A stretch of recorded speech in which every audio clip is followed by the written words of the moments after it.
Welcome to the Financial Coaches Podcast, where we talk about how to build your practice from startup to scale up while being the kind of coach your clients crave. Finally, a podcast for financial coaches. Here are your hosts, Maria Casillas and Cody Sizemore.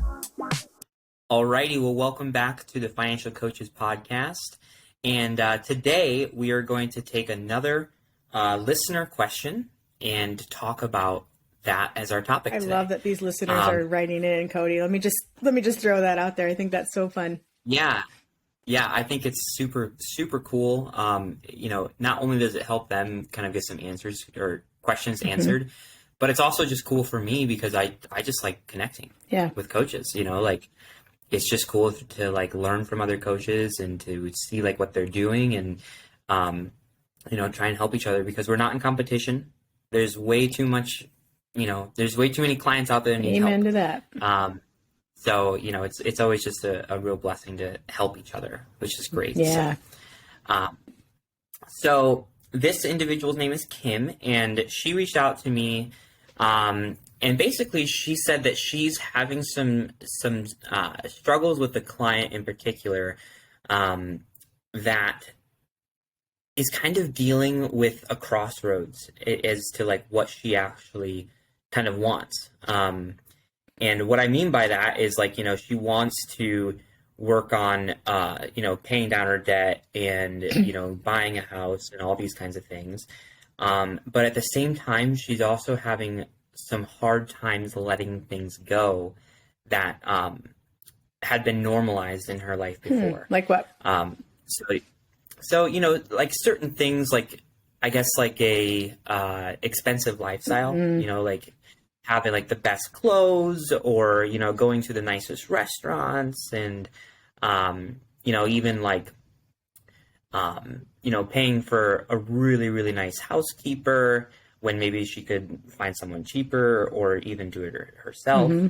And she, the way that she kind of explained it was that she felt that these habits or lifestyle choices were actually kind of holding her back from what she might actually truly want. Okay, so just to clarify, we're using a lot of pronouns here, so I want to make sure that people understand what we're saying. So when you say she said, are you talking about the client or the coach who reached out to you?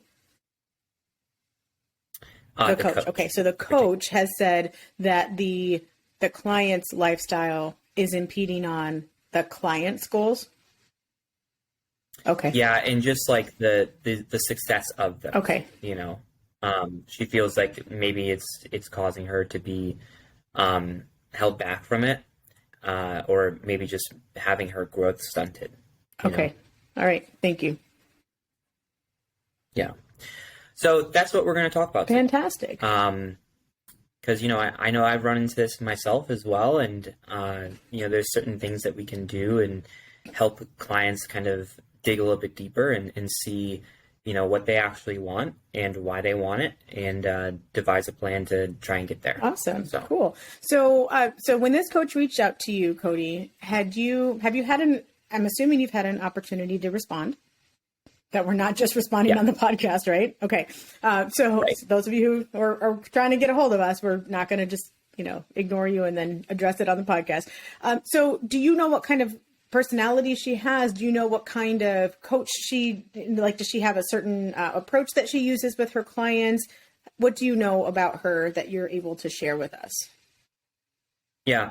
So I just recently connected with her, so I don't know a ton about her. But what I can say is just from my conversation with her and also her online presence as well, it seems like she's super nice, that she's very, upbeat, lively, excited, like really wants to like help people, not only just like, so in this case, take care of someone's debt, but I think she has a burning passion to like really help people unlock their full potential and like help them just like skyrocket through life. Awesome. So that's kind of what I'm picking up from her. Cool. And is she somebody who is she broad like me, where she's like more about the open, like the emotional side of money? Is she more numbers based, like a lot of the super analytical coaches that we've worked with? Have you gotten any sense from her on either of those? Yeah, so I actually asked her Okay. that as well, which is funny you asked that too. That I think that kind of shows that we're alike. Yep. You know, we vibe together. And she did admit, she's like, admittedly so, like I'm pretty analytical and I focus a lot on like the numbers and the systems and the processes. Okay. And she's like, I really haven't really dug into, the mindset side of things or like the emotional side of things too Okay. much. All right. So that's obviously going to be important when we unpack some of this, I think. And I think it's really cool that you asked her that as well. I'm not at all surprised. Mm-hmm. So for somebody who is a lot more analytically based, and by the way, what would you say is the base? Like if you just had to guess, I know we don't have any actual scientific data for any of this, but if you had to guess the number of coaches out there that were more analytically and number based, what would you say that percentage would be? I would say it's probably a good amount. You think so? Like 80-20? I don't know. I don't know the actual. I don't know. It's so hard. 80-20 is just a really easy If I had default. to take a guess, yeah. If I had to take a guess, I mean, I would say it's probably somewhere around. I mean, anywhere between 35 to 50%. I mean, I would imagine. Are more analytical. I would say so. Okay. So you think there's more coaches out there who are more emotion mindset based versus purely numbers? If I had to take a guess, I would say so. I think it also depends on how long you've been coaching too. Great point. Because even like when I first started, like I was very much that. I was very analytical, very numbers based, and I was like, hey, if you can do this, this, and this, and this, then this will solve this, and you'll be good. And it took a little bit for me to realize that like, while that solved things on the short run, that like, people would eventually fall back or they'd slip up or something, or like, they just wouldn't connect to it.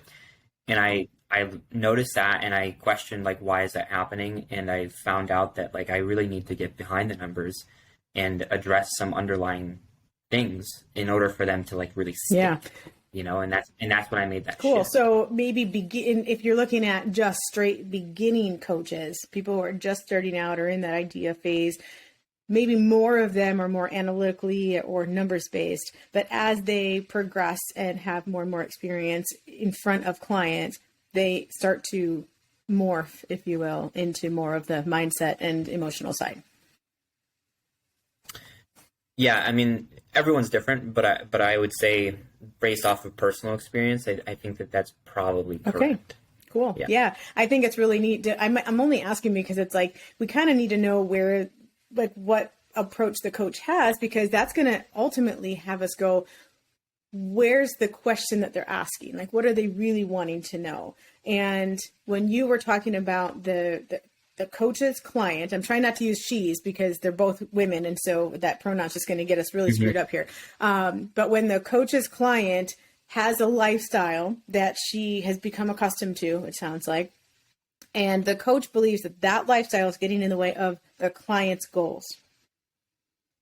So there's a couple things I would unpack a little bit and just find out. First of all, I'd find a nice way to ask, what are the client's goals? And is this lifestyle actually getting in the way of that? Or is it your goals for the client that the lifestyle is getting in the way of? That's one really important distinction to make. Like whose goals are they actually? Yeah, because I just think sometimes, whether you're analytical or not, when we're first starting out, a lot of times we have, especially if we're super passionate about helping people, we have this idea of what that looks like, right? And we tend to put that idea onto our clients. And then when they're not doing something that helps them do what we think they're going to do, then we're like, well, it's not really, they're not helping themselves. They're not getting to their goals. And sometimes we just forget to ask them what their goals really are. So let's start there. How do you help a client define what their goals are? I mean, I know we've talked about this on past podcasts, but what are some things we just want to rehash today? Yeah. So I think that the obvious first step that would be like what you would do either during the consultation or maybe the first couple of meetings, to where you just ask them, like, what do they want to accomplish? Like by what time, like all that kind of stuff. Like that's very analytical. But I think that it's very, very important for us to take a step deeper than that, and ask them things such as this, which we discussed this in, I think it was actually one of our first podcasts, but like figuring out their why. Okay. Like, okay, we have this goal, but why do we have this goal? And like, what's the real reason as to why we have this goal? Because that allows them to have a deeper emotional connection to it. And if they have that deep emotional connection, then it becomes more important to them. Yeah. It's not just a number. It's not just a process anymore. Like there's a reason that has meaning. I also think that, taking it a step further than that, I think it's also important that, like, oftentimes in every coach is different and everything like that, but I think that there's a lot of power when you as a coach are able to help people not only decide and determine what they want, but also who they want to become throughout the whole process. Like this financial coaching, it's called financial coaching. Like, of course, it's about money and all that kind of stuff, but I really think that there's like a huge space within the financial coaching realm that can be very transformational on several different levels. Yep. And I think that, if you help someone build like an identity that they want to work into, that coupled with like their why statement can be so effective, because it helps them not only change the numbers on a chart, but it helps them change who they are in order to be who they want to be, what type of person they want to be, to live that kind of life that they want to live. Because the reason that they're not living the life that they want to now is because they aren't the person that they need to be yet. They can get there, but how are you going to get there if you never talk about it? Yeah. Does that make sense? Absolutely. Yeah. I have an entire workshop built exactly around who you want to become. So yeah, it absolutely makes sense to me. I'm going to just throw in there that part of the way we help people figure out who they want to become is to help them do a values exercise. I think that's the one thing that kind of connects the why to who they're wanting to become. We can talk about who they want to become in terms of, net worth and in terms of notoriety and things like that. But really, like, figuring out who they truly want to become is at a more, transcended level. Like, what are the values that they have and how do they want to be remembered almost? And then to have them realize that our spending plan is a reflection of our values. And if it's not a good reflection of our values, that's where we realize things are not in alignment, and we need to make sure that we kind of go to the chiropractor and fix that a little bit, right? And in this case, we're the chiropractor. So yeah, I think that that's actually a great way to put things, Cody. I'm glad that you are able to see that. And so if we help our clients get there and recognize who they're wanting to become, then what happens if they actually they really value being bougie, right? Like, what if they really just like all of these things and they're like, that's my goal. I want to have this lifestyle and I don't want to wait till I'm retired and I want to have it now. What do we do with that? Well, I think that if that's something that is truly important to them, that's fine. I think that there just needs to be some sort of like intentionality behind it, because so I even have a client right now that, like, she's a traveling nurse. She makes awesome money, like, and she likes the bougie lifestyle. She's in New York, like, she loves it. And, she came to me in the first meeting and she's like, I love my purses. I love Louis Vuitton. I love, Gucci, like all this kind of stuff. Right. And I was just like, all right, cool. Yep. I was like, cool. We can definitely work that in. But then I dug deeper and I was like, well, what do you actually want? and we talked about it, and, it basically just came down to like, are you willing to kind of take a little bit of a step back in the short run to get some stuff taken care of, get it cleaned up, get it working for you, so that in the long run, you can go all out much more than what you're doing now, if that's what you really want to do. Yeah. So it's, you got to kind of like help them realize that like what they're doing now is all fine and dandy, but they could be living it up even more. Yeah. Yeah. It brings me back to a post that I did a little while ago, which basically says when you say yes to something, you're saying no to something else, right? There is no, especially when it comes to time, because you can always make another dollar, but time is finite. So if you are saying yes to giving your time to X, Y, and Z, then you're having to say no to giving your time to ABC. That's just the way it is. And so what you're helping her do is realize, okay, what are you saying yes to? And I'm 100% behind your yes. If you're saying yes to Louis Vuitton and Gucci, I am there with you. What are you willing to say no to in order to have Louis Vuitton and Gucci in your life? Right. And then if she says no to these things that later on she indicates are actually things that she values more than having those things, that gives you the power then to say, well, not power, but it gives you the opportunity to point that out to her, that discrepancy, and say, hey, you mentioned this is one of your values over here. We're saying no to that value when we say yes to these things. How do we fix that? How do we get back over to these values? Yeah. And that really allows you to open up a great conversation, rather than just saying like, well, why'd you do that? Or like, stuff like that. I don't think that we would say anything like that. Or but, we need to cut out, need to cut out the things that you just want. Right. I mean, we do have that conversation on a regular basis, I'm sure. And not even realizing that that's what we're doing, but we're basically saying, that's not something we value. And so therefore you shouldn't value that either. And so we need to be careful with our words. Yeah. Yeah. So, I think that with this lifestyle thing, there's really two sides of the spectrum. And one would be like, okay, like, is this what they actually want? Is this the type of people that they actually want to be?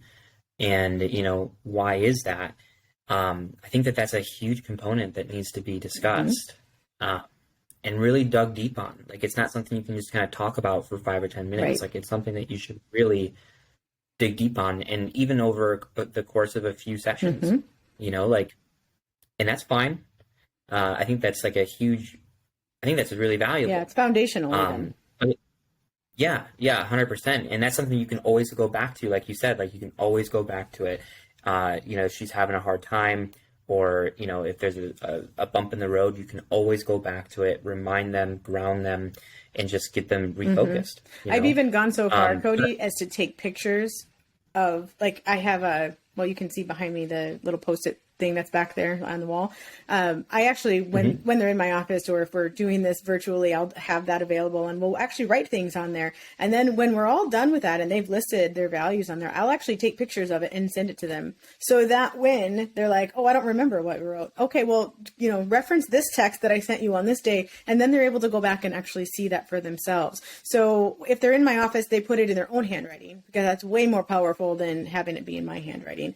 But that's just a little something to think about, that you can always go back to that, even if it is a year later, because a lot of times, as we talked about in the Stages of Change episode several ago, we talk about how there's a complete cycle that we all go through. And sometimes that cycle can take a really long time. So it might be a full year before some of these things come up where they're like, oh, I don't remember what those values were. Right. And then now you can go back and be able to show them that, so they avoid relapse. So I don't want to go down that tangent, but one thing that I do that's similar is I really, really encourage people to either write down their why, or write down like the characteristics of who they want to become, stuff like that, and place it in a place in their house. It could be on their bathroom mirror, on their nightstand, on their fridge, whatever, somewhere that they see it on a daily basis. they can't avoid it. It's like working it into their life, because so that they don't forget it, you know, and like those visual cues are super powerful. You know, it's like if you're trying to lose weight and you had donuts in every room, like that visual cue would cause you to want to eat donuts every time you walk through the house.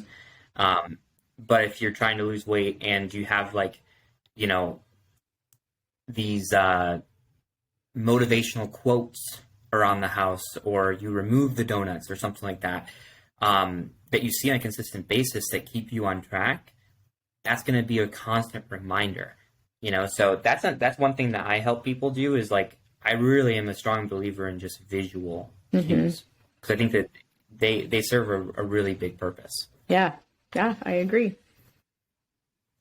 Yep. So, in regards to helping people kind of not necessarily break the cycle, but more so just figure out why they're doing the thing. I do think that it's more than just the analytical numbers. You know, I think that there's power in showing that, and I think you should show that. You know, like, hey, like here's the numbers. You know, like if you truly want this by this date or whatever, this is what's going to need to happen. But I think that it does need to take that second step deeper in order to actually make an impact and not just an impression. Yeah. So what happens if so we kind of unpacked, you know, what if it's not really the client's goals, right? We unpacked that. So what if we realize that the client's goals really are very similar to what our coach is telling us that her goals are, and her lifestyle really is kind of hindering that and sabotaging that? Where do we go with that?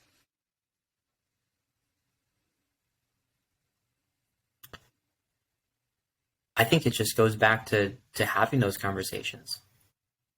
Really. I mean, you know, I think that the main thing that needs to be accomplished is not for the coach to realize the problem, but for the client to realize the problem.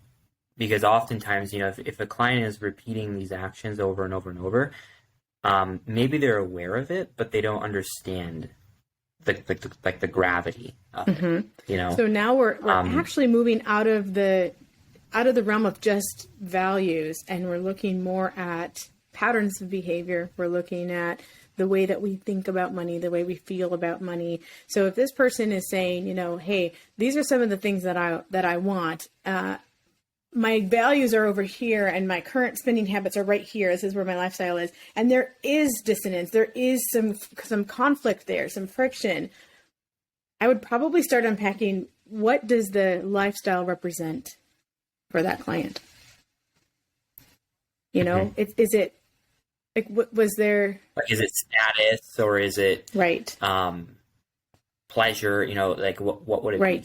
Right. Is it like her self-esteem wrapped up in that? You know, does she believe that worthiness comes from what you have? Just things like that, right? And the reason that I would go down that path a little bit is because if we do identify that that's one of the things that's happening, and we just focus on the numbers, then the numbers,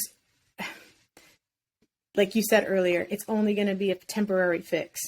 Because if she believes that her worthiness is wrapped up in what she has, then the minute she stops getting, you know, a really great housekeeper, even if she gets her house cleaned by someone who's cheaper, if she believes that that is an indication of her worthiness, then she's not going to be willing to get a housekeeper that's less, right? So there's got to be some way to help her realize that her worthiness is not wrapped up in her net worth and so on, and like her lifestyle and that kind of thing. Yeah. And I think another thing that popped in my head when you said that, you know, so if someone were to think like, okay, my worthiness is wrapped up in this, right? You know, you can have that conversation about like what your why is or who you want to become, like, you know, all that kind of stuff. But another crucial thing that I think is super important to talk about is how a person was raised, their childhood, you know, their experiences growing up, because that plays a massive, massive part as to what kind of people they are today. Yep. and there might be something buried in there. Maybe it was a relationship with their parent that, like, their parent installs some sort of value or expectation, or whatever it might be, that might lead to them feeling this way now. Maybe it was that they grew up less fortunate and all of their friends around them had all the nicest things, and they just want to feel like they're finally at that point. And like now that they're grown up and they make big girl or big boy money, that now they can do whatever they want, when before they couldn't. Right. I think there's a lot in there that could be unpacked, which could really help make some clarity for both the coach and the client too. And if you're able to find out where it's like kind of rooted from, then you can have the ability to like really make a good change there. I agree. So much so, I know we didn't talk about this, but I'm actually pulling up. I have a question on my questionnaires when I have people come into my world. And I'm thinking specifically about a specific client. And I'll tell you why in a second. So the question that I ask is, what do you remember about your family's money situation as you were growing up? Please share a money memory that sticks with you. And I'm going to share this person's answer, and it's not going to mean anything to you or to our listeners in isolation, but I'll explain it to you in a minute. So her answer was, the stable parent would belittle the entrepreneur parent. So the reason it was such a info-rich statement was because this is a very creative individual. I tend to work with creative individuals, and she was struggling with figuring out how to keep her business income consistent. And when we unpacked that a little bit, we realized that she was in a bad marriage. So she had been belittled by her almost ex-husband. And when she looked back at her family history, she realized that the same thing was happening. It was in reverse.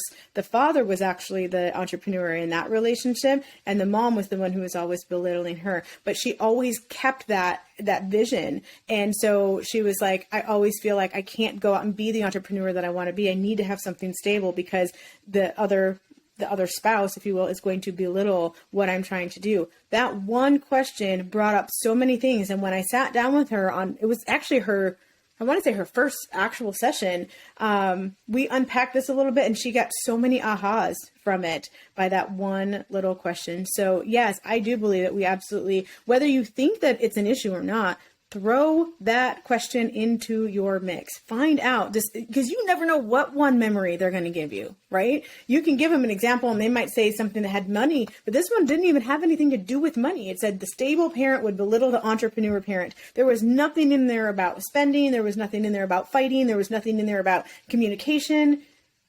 But what she found, what she remembered was paramount to what we needed to talk about. And so that's why it's a very open-ended question for a reason. And I encourage each of our listeners to include that into your initial questioning for them. Yeah. I talk about people's upbringing in the first session that I have with people. Because I think it's that important. Like, let's talk about this now so I can understand. And so you can understand, and then we can move forward. Because it's massive. It really is. And I think that can really help explain a lot of behavior, a lot of mindsets. And even it can even go so far to, if you're working with a couple, to explain how they might interact with each other too. Yeah. And I would encourage you too. I know you mentioned, we're going to say this and we want to move forward. I would actually bring it up. I'd sprinkle it in along the coaching process.